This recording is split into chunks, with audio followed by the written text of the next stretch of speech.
Welcome back and let us get ready for yet another T20 World Cup match.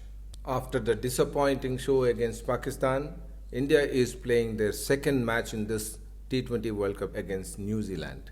This is another crucial game again for India and New Zealand as well, both having lost their corresponding matches against the same opposition Pakistan. So right now, Pakistan is well placed, having won all the important matches in the group, and they are well on course and are on the way to the semi-finals. They now have relatively easy opponents of Namibia and Scotland to complete their league schedules. It was a kind of a vacation for India and their fans in particular after the much awaited opening match against the arch rivals Pakistan and that unexpected loss, rather a complete drubbing received, as opposed to a cakewalk for India, which the fans on both sides expected initially, with the big names in the game, the overrated Indian stars of the IPL against a relatively unknown set of Pakistan players, except for Baba Azam, Shaheen Afridi, and Mohammad Rizwan, as we discussed in this channel earlier.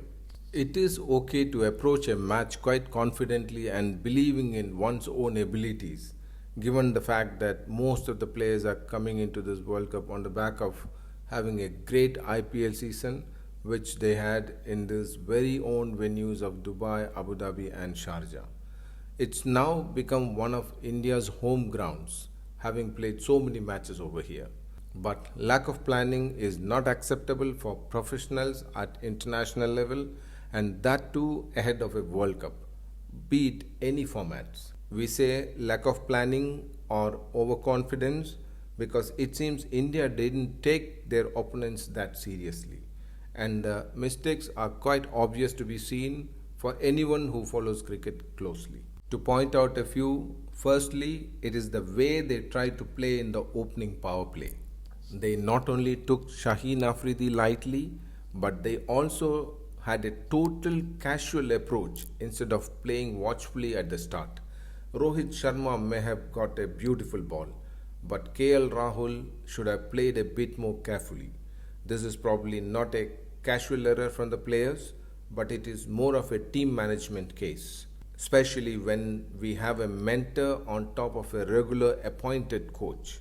The Indian players have been well exposed and the opponents would have planned very well for them, having studied their strengths and weaknesses from the recent IPL matches.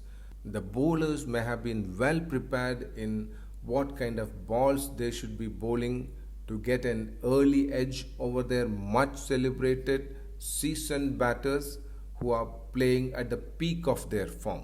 Did they also take the newly appointed Pakistan coach Matthew Hayden lightly is also not known.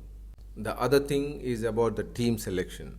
They disregarded the performance and the form of a few players from the IPL. Even the club level coaches would not have selected Hardik Pandya and Bhuvneshwar Kumar for this World Cup. Hardik had not bowled in IPL either, nor he batted well for Mumbai Indians. And while an informed Deepak Chahar was available, it is hard to justify the selection of Bhuvneshwar, if at all they needed a swing bowler in these conditions. It was very clear from the IPL matches that Bhuvneshwar has passed his prime days as a bowler. It will be interesting to see if Thakur will be played instead of Bhuvi tomorrow against New Zealand. Having talked about Bhuvi, let's also look into the thought process of the captain and the team management in choosing Bhuvi to bowl the first over and hide Bumrah as the first change bowler. Everyone in the cricketing circle had discussed about a similar case with Bumrah during the recent IPL match between Mumbai Indians and KKR, where Trent Bolt and Adam Mill opened the bowling, and that match also had a similar fate before Bumrah was brought in as a first change bowler, which they had to correct in the next match, having realized about the mistake they committed.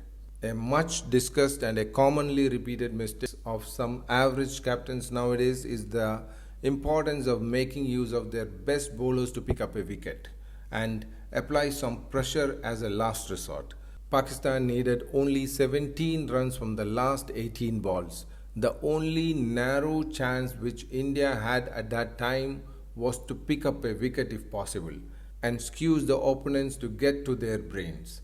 However, we ended up losing the game in the same over with Bumrah underbowled with his last over unused. It was quite hard for anyone who understands this game a bit in depth to digest Kohli's captaincy skills on the field. It was a common mistake in the olden days for some captains to make such mistakes, but not in the present days where lots of matches are played and discussed world over. It was Virat Kohli's total failure as a captain in defending a par score. There were many mistakes in one single match to point out. Lastly, Rizwan was allowed to score freely through his strong areas between square leg and the mid wicket. This was well marked by New Zealand in the second match. Kane Williamson was able to contain him by placing some key fielders in Rizwan's scoring areas. So it is important to do some proper homework before going into a match. Hopefully, this is going to be corrected in the coming matches. Tomorrow's match against New Zealand would most likely decide the second semi-finalist from this group. Thanks for listening and enjoy the matches which are coming up. See you soon.